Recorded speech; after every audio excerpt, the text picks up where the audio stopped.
Assalamualaikum warahmatullahi wabarakatuh. Perkenalkan, nama saya Ilhasatul Ilmiah dari semester 3 NIM 15200063. Di sini saya akan sedikit menjelaskan tentang pendekatan pengembangan kurikulum untuk memenuhi tugas kuis 2 dari Bu Dosen Pratiwi. Yang pertama, di sini saya akan menjelaskan tentang pengertian pengembangan kurikulum. Apa sih yang dinamakan pengembangan kurikulum itu? Pengembangan kurikulum itu atau disebut kurikulum development atau kurikulum planning atau kurikulum design adalah perencanaan kesempatan belajar yang ditunjukkan untuk membawa siswa ke arah perubahan-perubahan yang diinginkan dan menilai perubahan-perubahan itu telah terjadi pada diri siswa. Dalam hal ini, pengembangan kurikulum adalah suatu proses siklus yang tidak pernah ada titik awal dan akhirnya. Mengapa? Sebab pengembangan kurikulum ini merupakan suatu proses yang bertumpu pada unsur-unsur dalam kurikulum yang di dalamnya meliputi tujuan, metode, dan material, penilaian, dan balikan atau feedback. Macam-macam pendekatan yang dapat digunakan dalam mengembangkan kurikulum sekolah dasar. Di antaranya adalah yang pertama, pendekatan bidang studi atau mata pelajaran. Pendekatan ini menggunakan bidang studi atau mata pelajaran sebagai dasar organisasi kurikulum atau pendekatan yang bertitik tolak dari mata pelajaran subjek. Yang kedua yaitu pendekatan integratif.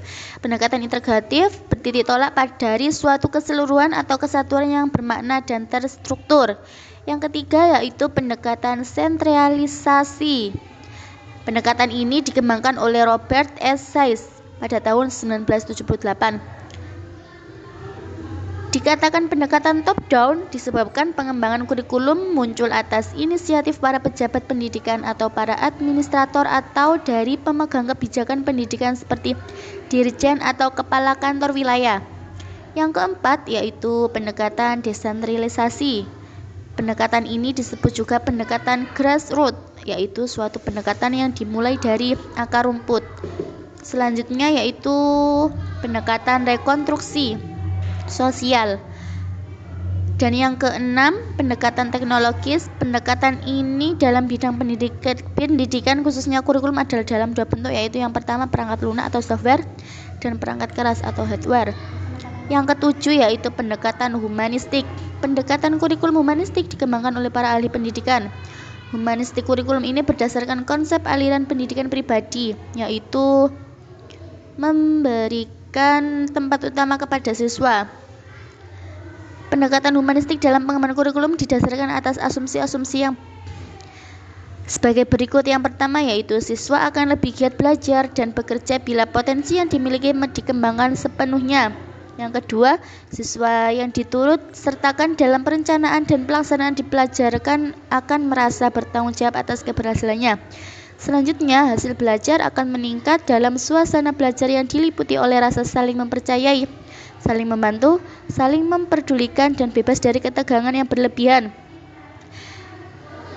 Dan selanjutnya, guru yang berperan sebagai fasilitator belajar memberi tanggung jawab kepada siswa atas kegiatannya belajar, memupuk sikap positif terhadap apa sebab-sebab dan bagaimana mereka belajar.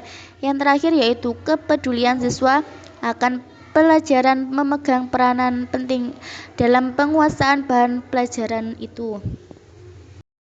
Demikian itu tadi yang dapat saya sampaikan. Kurang lebihnya saya mohon maaf yang sebesar-besarnya. Wabillahi taufiq wal hidayah, wa ridha wal inayah. Assalamualaikum warahmatullahi wabarakatuh.